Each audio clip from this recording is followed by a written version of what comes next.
I never imagined that absolute humiliation could feel so soft, like it was wrapped in layers of expensive silk and drowned in vintage champagne.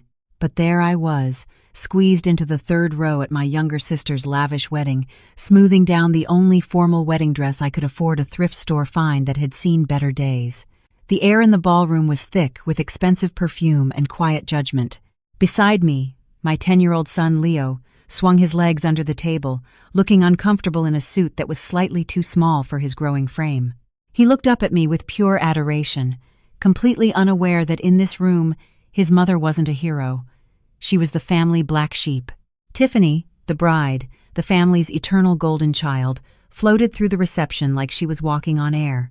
She had always demanded the spotlight, while I had mastered the art of blending into the wallpaper. I smiled until my cheeks hurt. I clapped when they cut the cake. I kept my composure when distant relatives asked with feigned concern, "And you're still doing it all alone?" As a single mom, I was used to the whispers, but I wasn't prepared for what was coming next. When the speeches began, the room fell into a heavy, expectant silence. Tiffany took the microphone, her diamonds catching the light. She looked out at the sea of guests, her smile tight and predatory.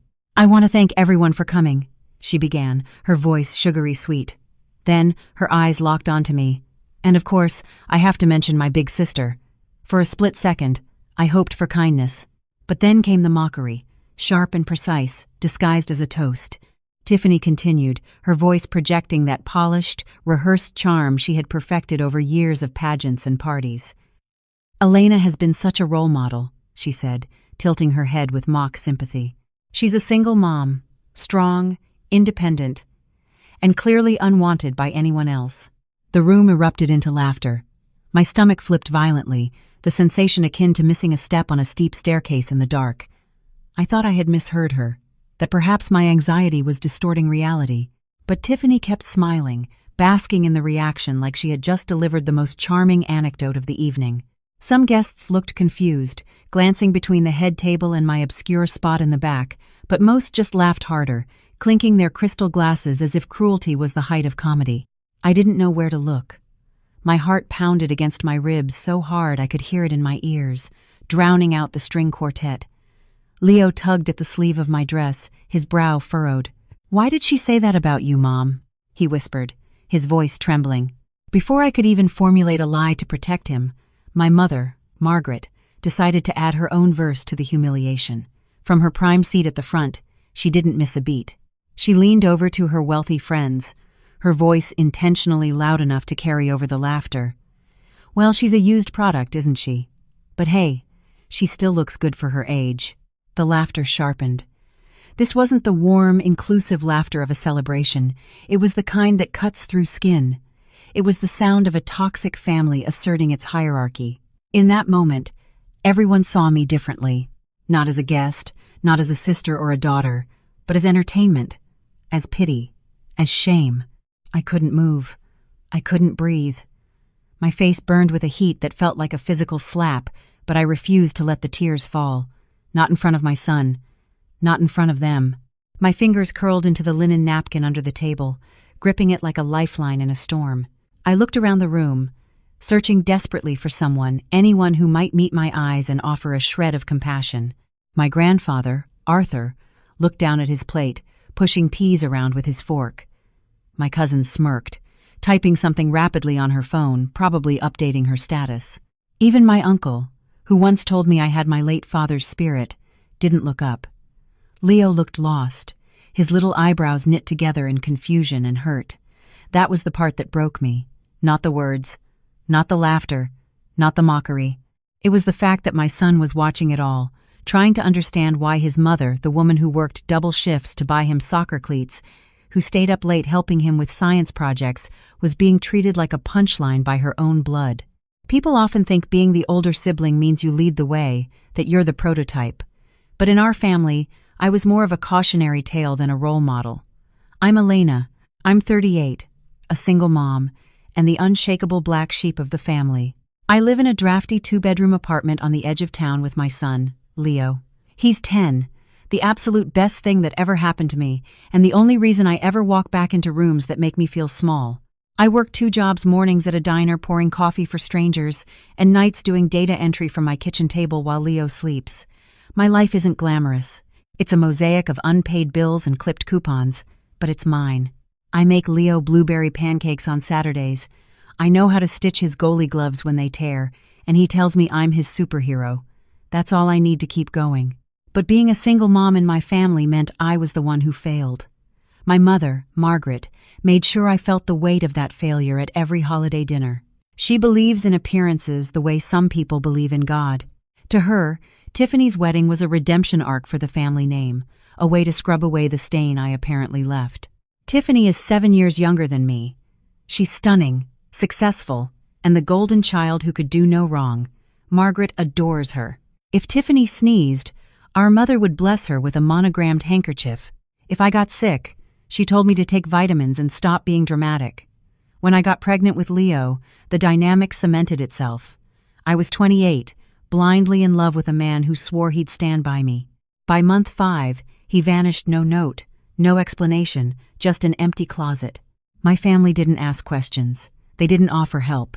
They gave me silence, judgment, and a lifetime supply of "I told you so." They treated me like a scapegoat for their own insecurities. But I had Leo. And when I held him for the first time, smelling that new baby scent, every cruel word they ever said became white noise. Still, deep down, a foolish part of me hoped they'd eventually see me not just as a struggling mom, but as someone worth loving. Maybe that's why, despite having a narcissistic mother who barely tolerated me, I still showed up. Maybe that's why, when I got Tiffany's wedding invitation, I said yes. I ignored the fact that I wasn't asked to be a bridesmaid, even though my cousin who's known Tiffany for 6 months was. I ignored that my name was spelled wrong on the RSVP card, Elena, not Elena. I even ignored the sinking feeling when I had to rent a dress online and do my own hair in the bathroom mirror, while Leo practiced his bow tie knot on a stuffed bear. I told myself it was for closure, that maybe, just maybe, this was my family's way of extending a quiet olive branch. The venue was breathtaking, white roses cascading from the ceiling, gold-accented tableware that probably cost more than my car, and a string quartet playing softly in the distance. Tiffany looked like she had stepped out of a bridal magazine, all smiles and sparkle, basking in every compliment and camera flash. When she finally passed our table during the cocktail hour, her smile faltered for a fraction of a second. "You made it," she said, her tone suggesting she hadn't expected me to show up. She glanced down at Leo and added, "He's getting big, no hug, no warmth. Just small talk that felt like checking a box on a to-do list." Then she turned back to the spotlight, leaving us in her wake. Margaret didn't acknowledge me at all. She walked past me like I was one of the servers, her gaze fixed on something more important, more worthy of her attention. But Leo was glowing. He thought the chandelier looked like a spaceship. He whispered that Tiffany looked like a princess. Seeing how happy he was just being there, I decided to stay for the reception, even though I could feel that familiar ache of not belonging settle in my chest like a stone. I found our table, table 9, near the back, by the restrooms and the kitchen entrance. I laughed to myself. Fitting. We ate our salads, and I helped Leo with his tie when he got a smudge of chocolate mousse on it. I avoided eye contact with my mother across the room and tried not to listen when I heard my name whispered across clinking glasses. Then the speeches started, and I realized this night wasn't going to be about family unity or forgiveness. It was going to be another stage for Tiffany to shine, and I was about to become her punchline. It started the way most wedding speeches do, warm, sugary, just a touch over-rehearsed. Tiffany stood up with perfect posture, holding a champagne flute in her freshly manicured hand.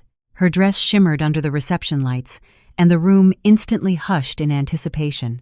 She smiled, pausing just long enough for everyone to settle. "I want to thank all of you for being here," she began, her voice trembling slightly with feigned emotion. "It's the happiest day of my life, and I'm surrounded by the people who mean everything to me." I watched from the back table, trying to convince myself that I was included in that sentence. Leo was perched on the edge of his chair beside me, kicking his legs, completely enchanted by the whole fairy tale of it. Tiffany continued speaking sweetly about her new husband, Mark, about love, timing, and fate. I relaxed a little.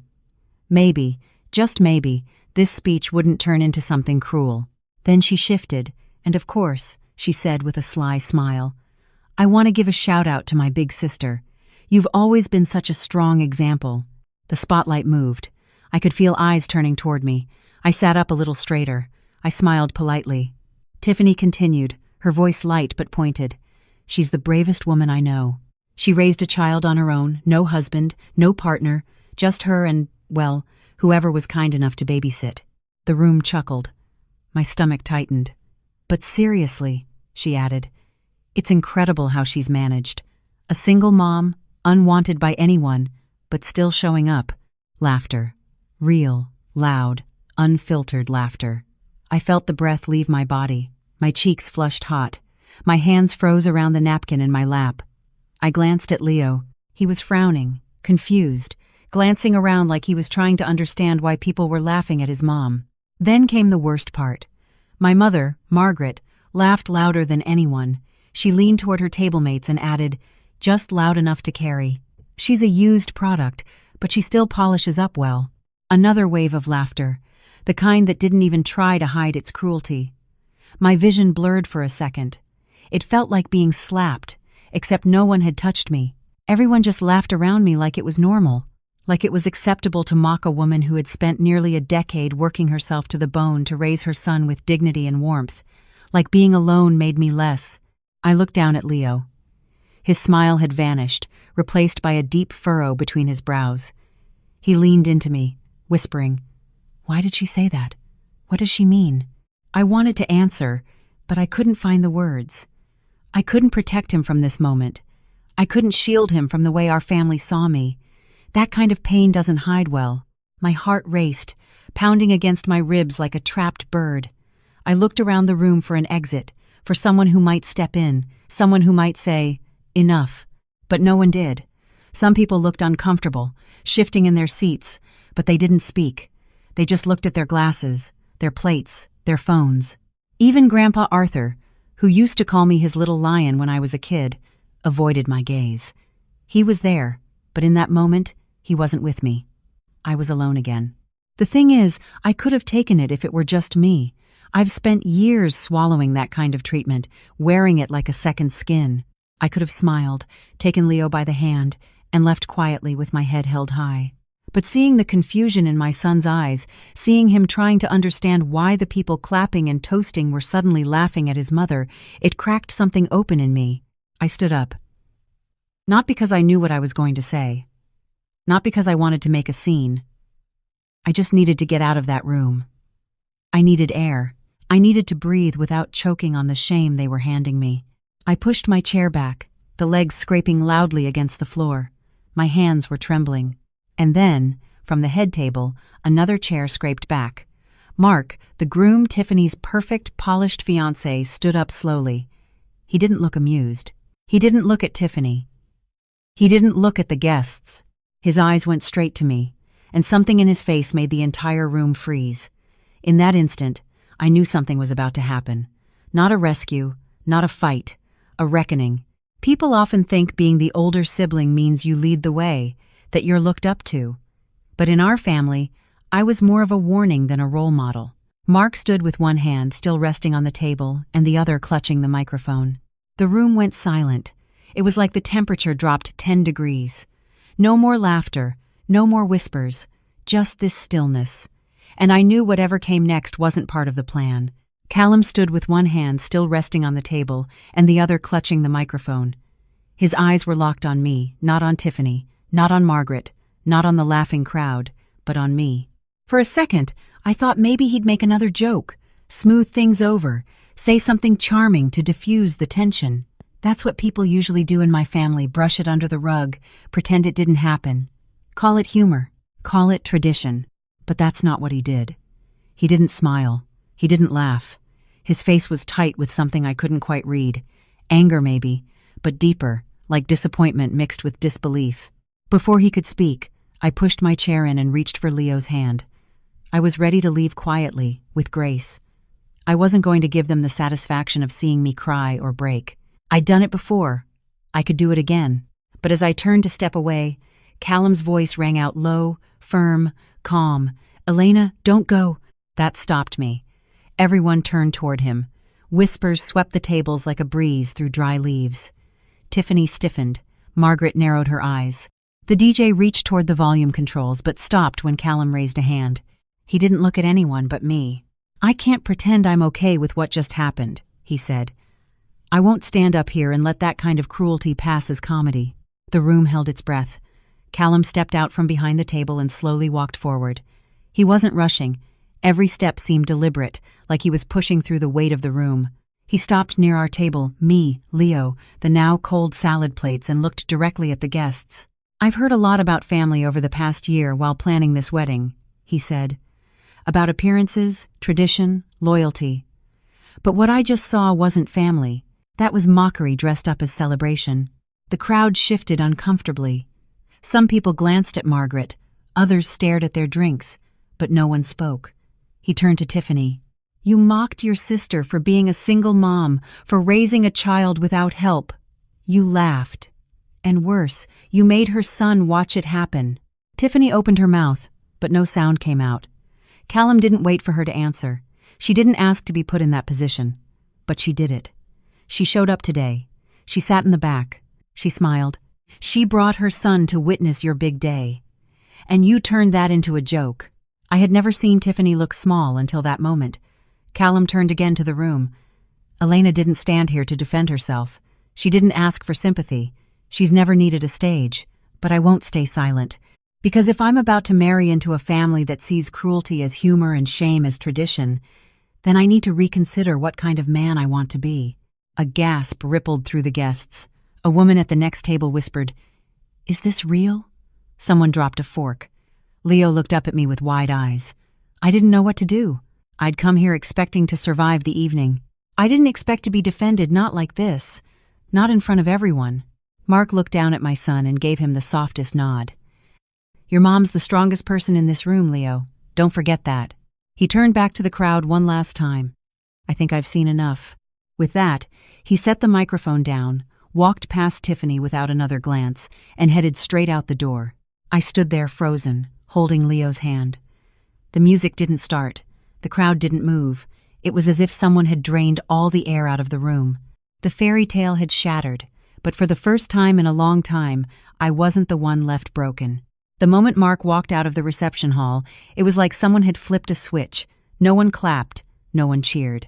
The only sound was the soft hum of the air conditioning and the clink of a single spoon hitting a glass. The crowd was frozen, eyes darting between me, Tiffany, and the door Mark had just disappeared through. Tiffany stood at the head table like she'd just been slapped. Her perfect posture cracked, her shoulders sagged under the weight of what had just happened. She looked around, but the faces staring back at her weren't smiling anymore. Some looked shocked, some looked embarrassed. A few looked angry, not at Mark, but at her. Margaret was the first to speak. She stood abruptly, her chair screeching back across the polished floor. "What an ungrateful boy," she snapped. "He embarrassed you in front of everyone. Typical, just like your sister. Selfish." But her voice didn't carry like it usually did. The power she held over the room had vanished. Her words fell flat. I didn't respond.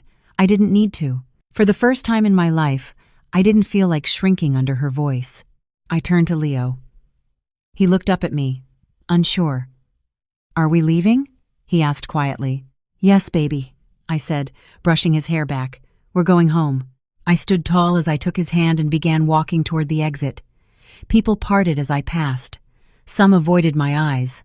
Others looked like they wanted to say something but couldn't find the words. Halfway to the door, I heard someone call my name. "Elena." I turned. It was my grandfather, Arthur. His pale eyes were rimmed red. He stood slowly and stepped toward me. "I'm sorry," he said, his voice soft, shaky. "I should have stopped it years ago." I nodded, not trusting myself to speak. I didn't hate him for not defending me earlier. I understood what silence costs some people. I'd lived it. I wasn't angry. But I wasn't carrying their guilt anymore either. Outside, the air was cool and crisp, a stark contrast to the stifling heat of the ballroom. Leo squeezed my hand, looking up at me with wide, curious eyes. "Is the wedding over?" he asked, his voice small. I looked down at him and smiled, really smiled, for the first time that day. "Yeah," I said, unlocking our beat-up sedan. "I think it ended exactly how it needed to. We drove home in silence, the radio off, just the hum of the tires on the asphalt and the rhythm of Leo tapping his fingers on the armrest. I tucked him in that night, kissed his forehead, and lingered by his door a little longer than usual. He didn't ask any more questions. He didn't need to. He had seen enough to understand that sometimes standing up for yourself doesn't mean shouting. It means walking away. The next morning, I woke up to a dozen missed calls from unknown numbers, distant cousins, even a couple of guests I barely knew. I ignored them all. My phone buzzed again, a text from a friend who had been at the wedding but sat at a different table. Someone recorded Mark's speech. It's on Facebook. Over 2.3 million views already. You need to see the comments. People are standing up for you. I opened the video. There it was, Mark's voice, calm and direct, standing up to an entire room of people who had spent years making me feel small. And there I was, frozen in the frame, holding Leo's hand, looking like a deer in headlights, but also resilient. The comments were a flood of support. This man is a hero. She deserved better. That family is toxic. I'm crying watching this. Every single mom out there just got a little bit of justice. The sister and mom are the real joke here. I didn't cry. I didn't smile either. I just felt still, like something that had been clenching inside me for years had finally let go. That week, Tiffany tried to spin the story. She posted a long, rambling explanation about how Mark overreacted, that it was just a roast, and that people were too sensitive these days. But the truth had already landed, and no one was laughing anymore. A few days later, a small bouquet of wildflowers showed up at my apartment. No note, just a little card that read, "To the Lioness." I didn't need to ask who it was from. The wedding didn't happen, but something more important did. For once, I wasn't the one carrying the shame. I wasn't the one who had to apologize. I walked out of that room with my son, my dignity, and my head held high. And somewhere out there, someone reminded a room full of people and maybe the whole internet what it really means to be strong. It's been 8 months since the wedding that never happened. Tiffany and Mark officially called off the engagement. There was no statement, no drama, no follow-up post, just a quiet erasure of what was supposed to be a perfect day. Tiffany returned to her social circle like nothing had happened, but the pictures from that night disappeared from her feed. She hasn't reached out to me. I'm not sure I expected her to, Margaret called once. Not to apologize, but to say I had embarrassed the family by not laughing along.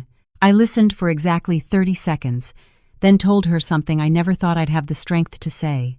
I'm not your scapegoat anymore. Then I hung up. It wasn't angry. It wasn't dramatic. It was clean, simple, final. I realized after everything, I didn't need a grand apology from my family. I didn't need them to suddenly change or recognize my worth.